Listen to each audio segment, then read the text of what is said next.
हेलीवेयर तो हम लोग कर रहे थे complete modern history for government exam. और अभी तक हम लोगों ने काफ़ी सारे लेक्चर्स कंप्लीट कर लिए थे मॉडर्न हिस्ट्री के। और पिछली बार हम लोग डिस्कस कर रहे थे चौरी चौरा कांड के बाद जो गांधी जी थे उनको जेल हो गई थी।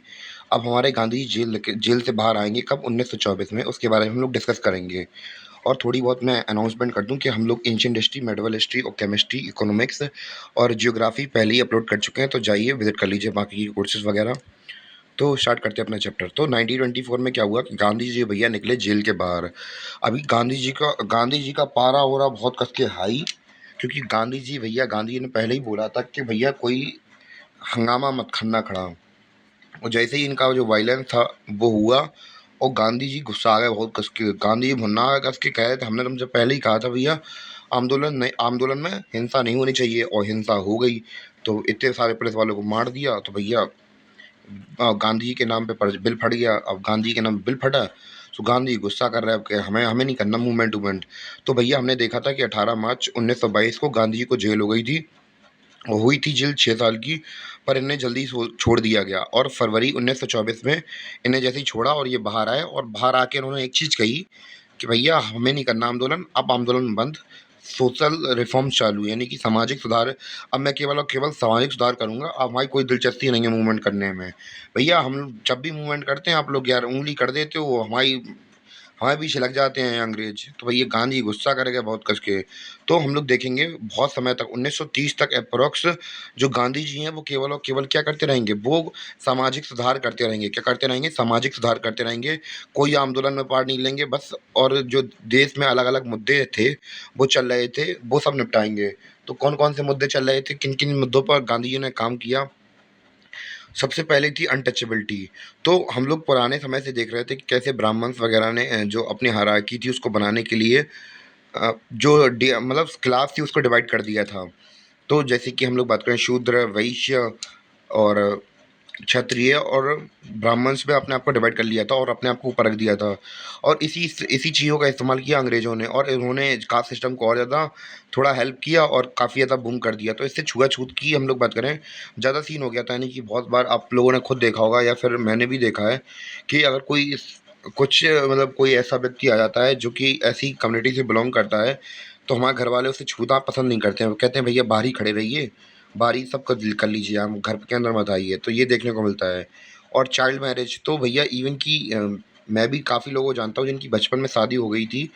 तो अब वो लोग काफ़ी बूढ़े हैं तो बताते हैं अपनी बचपन की कहानियाँ, तो हमें तो फिर मुझे पता है कि कैसा लगता है।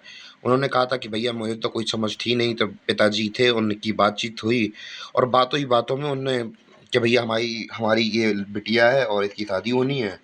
और बस उनने कहा हमारा बेटा है छोटा है, बस शादी पक्की कर दो। क्योंकि उस समय पर ऐसी ही चलती है, मतलब ऐसी सोच वगैरह थी। और गांधी जी की शादी खुद बचपन में हो गई थी, तो गांधी जी समझते थे कॉन्सिक्वेंसेस, क्या क्या कॉन्सिक्वेंसेस होते हैं। और तीसरे था खादी प्रमोशन। तो भैया खादी प्रमोशन क्यों कर रहे थे? तो खादी प्रमोशन इसलिए कर रहे थे कि भैया अब आप लोग खुद घर में बैठ के खादी बनाइए और बेचिए। इससे क्या होगा? आप लोग अपने ऊपर आत्मनिर्भर बनेंगे, तो फिर जो हमें दूसरों के ऊपर डिपेंडेंट रहना पड़ता है वो नहीं रहना पड़ेगा। अपनी खुद की प्रोडक्शन करेंगे, तो भैया हमें अंग्रेज़ों का वो सस्ता कॉटन नहीं खरीदना पड़ेगा। और उससे जैसे ही हम लोग खरीदते हैं तो भैया उन्हें फ़ायदा होता है। तो अगर हम लोग खुद की खादी बनाएंगे तो उनका कपड़ा बचेगा नहीं, तो उनके पास पैसा भी नहीं आएगा। तो ऐसे कुछ इन्होंने रिफॉर्म्स और मूवमेंट वगैरह स्टार्ट कर दिए थे। कब से कब तक? 1924 से लेकर 1930 तक इन्होंने ऐसे ही रिफॉर्मेंट्स किए। फरी मतलब एक तरीके से कहते हैं गांधी जी एक तरीके से कहते हैं सन्नाटे में आ गए थे। अब गांधी जी को कोई दिलचस्पी नहीं रही थी पॉलिटिक्स वगैरह में, और ये मूवमेंट वगैरह भी नहीं कर रहे थे। तब तक क्या चल रहा था? तब तक तो बहुत कुछ चल रहा था। अब हम लोग बात करेंगे साइमन कमीशन की। तो हम लोग बात कर रहे थे साइमन कमीशन की। एक चीज़ और बता दूं कि भैया इस लेक्चर में थोड़ी खिचड़ी ज़्यादा देखने को मिल रही है, तो इसलिए मैं पहले ही कह दे रहा हूँ कि जो मेरा जो एरो ये आपको शो हो रहा होगा तो इसको फॉलो करना। जो जहाँ पे मैं बता रहा हूँ तो वहाँ पे ये एरो डोनेट हो जाएगा। तो 1927 में क्या आई हमारी भैया? 1927 में क्या आई? नवंबर दिसंबर में 1927 में क्या आई? ब्रिटेन से एक ब्रिटिश जो सांसद थी, उन्होंने क्या किया? उन्होंने एक यहाँ पे डिक्लेरेशन की। क्या डिक्लेरेशन की? कि भैया साइमन कमीशन जाए इंडिया अब। तो साइमन कमीशन फरवरी 1928 में क्या हुआ? तो फरवरी 1928 में साइमन कमीशन भेजी गई इंडिया के अंदर। तो भैया इन्होंने कहा कि हम एक कमीशन भेज रहे हैं जिसकी दो काम होंगे। तो उस कमीशन का नाम का क्या था, साइमन कमीशन नाम था उस कमीशन का। और इसमें 7 मेंबर थे और जॉन साइमन इसके हेड थे। और इस कमीशन की ज़िम्मेदारी क्या थी कि भैया, पहली ज़िम्मेदारी थी कि भैया पिछले 10 वर्षों में वाइसरॉय ने जो गवर्नमेंट ऑफ इंडिया एक्ट 1990 था वो लागू करवाया या नहीं करवाया। सबसे पहले तो उसका चेक करना कि भैया करवाया या नहीं करवाया। और भैया दूसरा काम क्या दिया साइमन कमीशन को, भैया अगले 10 साल के लिए देखो कि संविधान तुम्हें इन लोगों को बनाना है कि कैसे कैसे हम लोग रेगुलेट करेंगे, कैसे कैसे क्या सीन होगा, तुम लोग को ही देखना है जॉन साइमन से।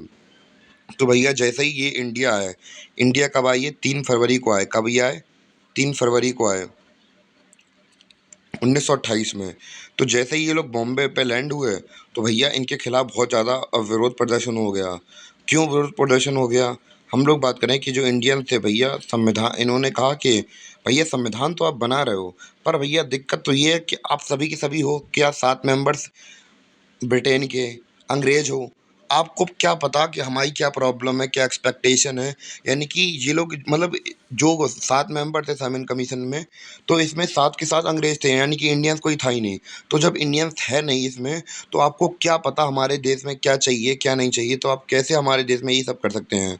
तो भैया बहुत भयंकर मुंबई के अंदर स्ट्राइक्स वगैरह होने लगी, बहुत बड़े बड़े जुलूस निकलने लगे, लोग प्ले कार्ड लेके घूमने लगे कि भैया Simon go back, Simon go back, Simon go back, ऐसे नारे लग रहे थे। और फिर भैया यहाँ पे दंगे तो हो ही गए। फिर 1928, 3 फरवरी 1928 को हमने यहाँ पे देखा था। फिर ये जो कमीशन थी वो पहुंची कहाँ पे, लाहौर पहुंची। जो आपको यहाँ पे दिख रहा है ये लाहौर वाला एरिया यहाँ पे। तो भैया लाहौर जैसी ही पहुंची तो भैया दंगे तो होने ही थे। तो अब भैया यहाँ पे जो मूवमेंट चल रहा था, आंदोलन हो रहा था, उसको लीड कौन कर रहा था क्राउड को, उसको लीड कर रहे थे लाला लाजपत राय। तो जो हमारे लाला साहब थे, बहुत गुस्सैल आदमी, इन्होंने कहा छोड़ेंगे नहीं साइमन कमीशन तुमको। और वहाँ पे क्या हुआ कि वहाँ पे एक चीज़ बता दूं कि एक एएसपी, नया एक एएसपी बहुत कम उम्र का बना था, जिसका नाम जॉन संडर्स था। तो भैया उसने क्या किया, लाठी चार्ज करवा दी। क्या करवा दी, लाठी चार्ज करवा दी इन लोगों के ऊपर। कब कैसे करवाई लाठी चार्ज, उसके बारे में बात करते हैं। तो भैया जब यहाँ पे भीड़ इकट्ठी होने लगी थी, तो भैया इनके जो एसपी थे, कौन, जेम्स स्कॉट। तो जेम्स स्कॉट ने कहा कि भैया तुम कोई नहीं, तुम यार नए नए अधिकारी बने हो, तुम्हारे पास हम तुम्हारा फुल सपोर्ट कर रहे हैं, जो हो देख लेंगे हम, बस तुम केवल ग्राउंड पे हो, तुम्ही को संभालना है सब कुछ। तो भैया जॉन संडास ने कहा कि भैया ठीक है, आप कह रहे हो तो मान ले रहे हैं हम। तो भैया इन्होंने क्या करवाई, लाठी चार्ज करवा दी सब लोगों के ऊपर। और गलती से एक लाठी लाला लाजपत राय के सर पे बैठ गई। और फिर जैसे ही उन्हें सर पे बैठी, और ये हाल के हाल वहीं सरकारी अस्पताल में भर्ती कर दिए गए, और वहीं पर ये बेड रेस्ट पे चले गए बिल्कुल। और भैया बड़ा आक्रोश मच गया सब जगह।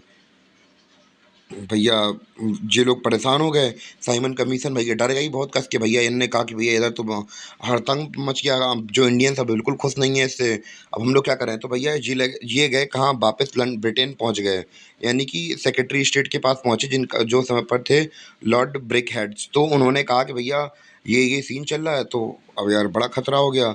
तो भैया अब इन्होंने, जो हमारे ब्रिटेन के सेक्रेटरी स्टेट थे, इन्होंने अब भैया लेटर लिखा किसे, आईएनसी को लेटर लिखा। किसे लिखा, आईएनसी को, यानी कि इंडियन नेशनल कांग्रेस को लेटर लिखा है, यहाँ पे जो नीचे लिखा है आईएनसी। तो इन्हें लेटर भेजा। इन्होंने कहा कि भैया क्यों भैया तुम लोग यार, मतलब हम लोग काम नहीं करने दे रहे हो, अगर तुम्हें काम कॉन्स्टिट्यूशन नहीं बनवाने दे रहा, तो भैया तुम्हें अगर ज्ञान दे रहे हो तो भैया अपने हिसाब से बना के भेज दो हमें। तो भैया इन्होंने कहा कि भैया ठीक है, हम बना के भेज देंगे। तो भैया इन लोगों ने कौन चैलेंज एक्सेप्ट करे भैया, कौन चैलेंज एक्सेप्ट करे, क्योंकि गांधी जी तो लग गए थे भैया रिफॉर्म्स में, और किसी के ऊपर टाइम नहीं था। तो भैया अब हमारे चीन में आते हैं कौन, मोतीलाल नेहरू।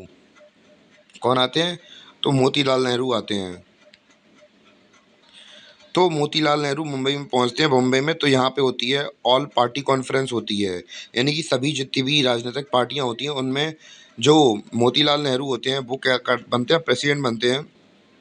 और कहते हैं कि हम बनाएंगे संविधान, और सेक्रेटरी कौन बनते हैं, इनके बेटे जवाहरलाल नेहरू।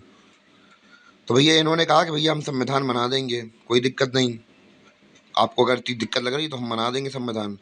और फिर क्या होता है कि जब जो लोग संविधान बना लेते हैं 28 अगस्त 1928 को, तो भैया ये लखनऊ में जाते हैं। कहाँ जाते हैं, लखनऊ में। और अपनी जो फाइल होती है, या फिर उन्होंने जो कॉन्स्टिट्यूशन बनाया था उसे क्या कर देते हैं, सबमिट कर देते हैं। और दिखाते हैं किसको, ऑल पार्टी कॉन्फ्रेंस में सबको दिखाते हैं और सबमिट कर देते हैं अंग्रेज़ों के पास।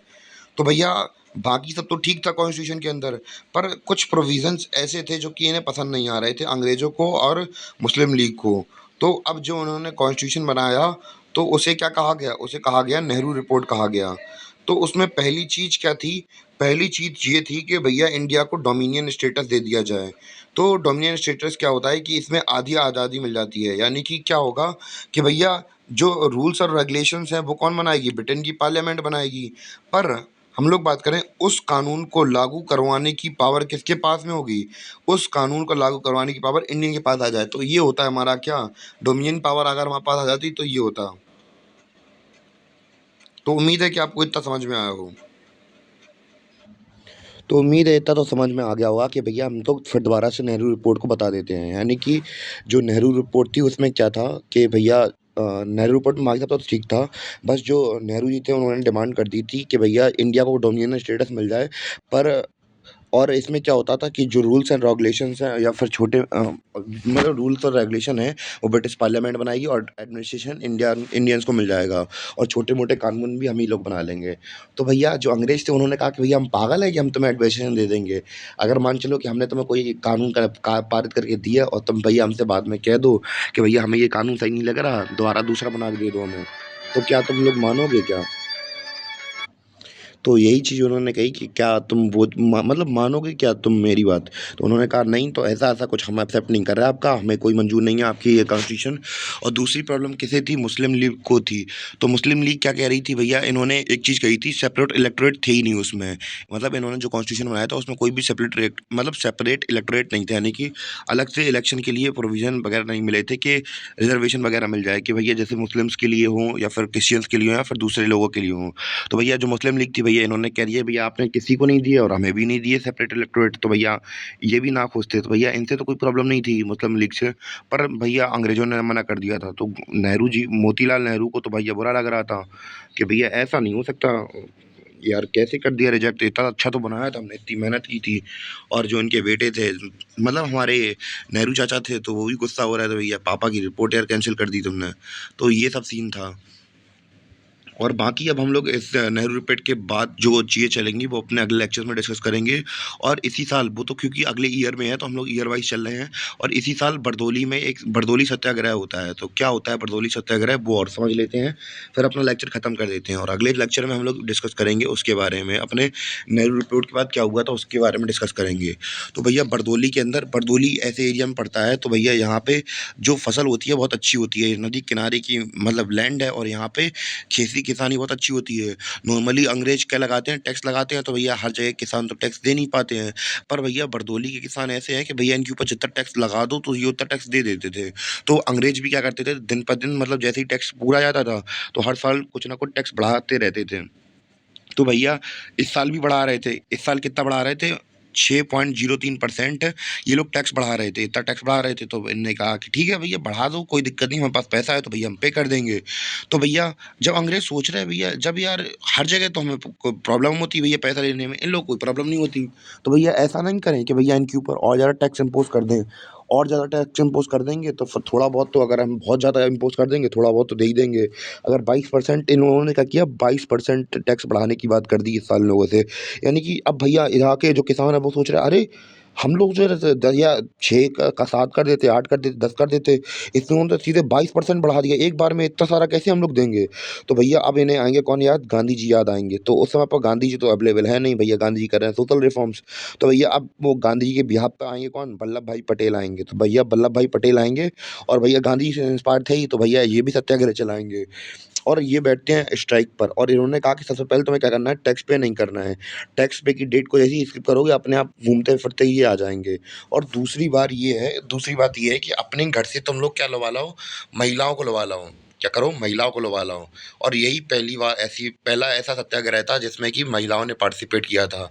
तो जब महिला आई तो भैया अंग्रेजों के ऊपर बहुत प्रेशर पड़ा।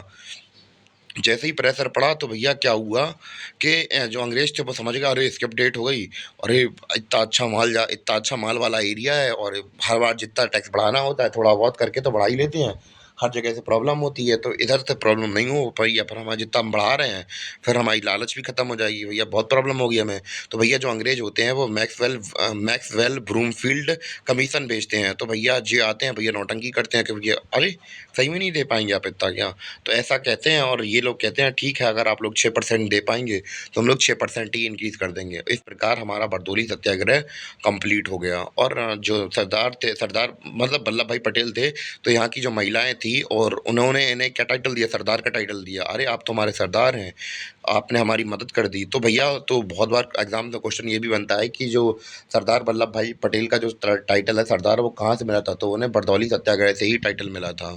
और थोड़ा हम लोग रिवाइज कर लेते हैं एक बार पूरा चैप्टर, फिर से आपको समझ में आ जाएगा। जैसे कि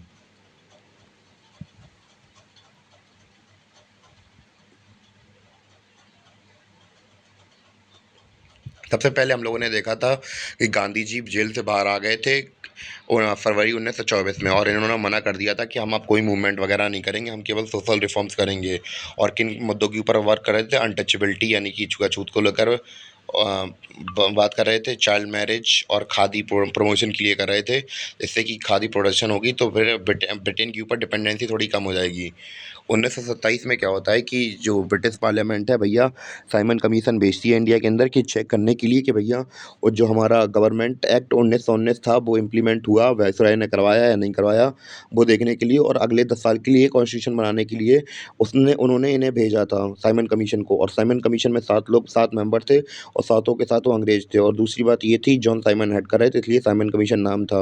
और भैया जैसे ये इंडिया के अंदर आते हैं लोग गुस्सा हो जाते हैं, लोग कहते हैं भैया तुम में से कोई इंडियन है नहीं है तो फिर क्या सीन है, तो इंडियन नहीं है तो फिर तुम्हें हमारी प्रॉब्लम्स के बारे में कैसे पता होगा, तो हम तुम्हें समाधान बनाने नहीं देंगे। इस वजह से वो लोग क्या करते हैं, जुलूस निकालते हैं, उन्हें भगा देते हैं, मतलब जुलूस निकालने लगते हैं, रैलियां होने लगती हैं, स्ट्राइक पे बैठ जाते हैं सब लोग। और फिर ये लोग जाते हैं कहाँ पे, लाहौर में जाते हैं। लाहौर में लाला लाजपत राय बैठे होते हैं वहाँ पे, वो भी आंदोलन कर रहे थे। और वहीं पे एक जॉन सॉन्डास नाम का एक आदमी था, मतलब एएसपी था, और वो क्या बना था, नया नया एएसपी बना था, तो उसने लाठीचार्ज करवा दी लाला लाजपत राय के ऊपर। लाला लाजपत राय वहाँ पे बहुत कस के इंजर्ड हो गए और काफ़ी आक्रोश हो गया। तो भैया जो साइमन कमीशन थी वो भाग गई वापस, और वहाँ पे ब्रिटेन में पहुँचने के बाद वहाँ पे स्टेट सर राज सजीव ने क्या कर दिया, स्टेट जनरल ने वहाँ पे वापस यहाँ पे लेटर भेजा आईएनसी के पास। उन्होंने कहा भैया आप क्या कर रहे हैं, आप लोग कानून नहीं बनाना तो खुद अपना सजेस्ट करके बता दीजिए ना, क्या मतलब कैसा कानून चाहिए आपको। तो भैया जो आईएनसी के नेता थे मोतीलाल नेहरू, इन्होंने चैलेंज एक्सेप्ट किया और फिर इन्होंने रिपोर्ट बना के लखनऊ 28 अगस्त 1928 को रिपोर्ट जारी कर दी और कॉन्स्टिट्यूशन बना के भेज दिया इनके पास। तो भैया जब इनके पास रिपोर्ट पहुंची तो भैया दो चीज़ें थी रिपोर्ट में, कुछ ऐसी थी जो कि इन्हें पसंद नहीं आ रही थी और मुस्लिम लीग को पसंद नहीं आ रही थी। पहली ये चीज़ थी कि भैया इनकी डिमांड थी कि इंडिया को डोमिनियन स्टेटस मिल जाए, यानी कि हाफ स्वराज मिल जाए, आधी आज़ादी मिल जाए। जिससे कि होगा ये कि भैया रूल्स बनाएंगे ब्रिटेन वाले और एडमिनिस्ट्रेशन करने की शक्ति यानी कि प्रशासन यानी कि इम्प्लीमेंट कराने की शक्ति किसके पास आ जाएगी, इंडियन के पास आ जाएगी। तो उन्होंने मना कर दिया। और सेपरेट इलेक्टोरेट थे, मुस्लिम लीग राजी नहीं थी भैया कि इन्हें अलग से सेपरेट इलेक्टोरेट नहीं मिल रहे थे। तो भैया ये रिपोर्ट क्या होती है, रिजेक्ट हो जाती है। तो इसके बारे में हम लोग अपने अगले लेक्चर में बात करेंगे कि कैसे कैसे इसके आगे सीन बढ़ा था। और इसी साल में 1928 में क्या हुआ था, बरदौली सत्याग्रह हुआ था। तो बरदौली नाम की जगह थी, यहाँ पे काफ़ी अच्छी खेती होती थी, किसान अमीर थे। तो भैया अंग्रेज हर साल यहाँ पे टैक्स बढ़ाते थे, इस साल इनको 6% टैक्स बढ़ा रहा था। उसकी वजह इनको मन में लालच आ गया, इन्होंने 22% टैक्स बढ़ा दिया। तो भैया अब 22% टैक्स बढ़ा दिया, तो लोगों यहाँ किसानों ने सरदार वल्लभ भाई पटेल को बुलाया। वल्लभ भाई पटेल को बुलाया तो भैया ये भी इन्होंने भी सत्याग्रह का तरीका अपनाया, स्ट्राइक पे बैठ गए। इन्होंने कह दिया कि भैया टैक्स पे करने की डेट को स्किप कर देना और महिलाओं को बैठा दो, तो भैया अंग्रेजों के ऊपर ज़्यादा प्रेशर पड़ेगा। तो इस वजह से पहली बार जो महिलाएं थी वो सत्याग्रह में पार्टिसिपेट किया उन्होंने। और फिर जो अंग्रेज थे वो उन्हें झुकना पड़ा, मैक्सवेल ब्रूमफील्ड कमीशन आई और उसने 6% पर ही राजी हो गए वो लोग। और हमारा जो चैप्टर था वो यहीं पे ख़त्म हो गया। और उम्मीद है कि आपको ये चैप्टर समझ में आया हो, और मिलते हैं अपने अगले लेक्चर के साथ। तब तक के लिए धन्यवाद। और मैं आपको क्या अनाउंसमेंट कर दूं कि भैया एंशियंट हिस्ट्री, मेडिवल हिस्ट्री और बाकी हिस्ट्री के जितने भी लेक्चर्स हैं वो कंप्लीट हो चुके हैं, जाइए विजिट कर लीजिए चैनल की प्लेलिस्ट में। तब तक के लिए धन्यवाद, बाय बाय, सायोनारा।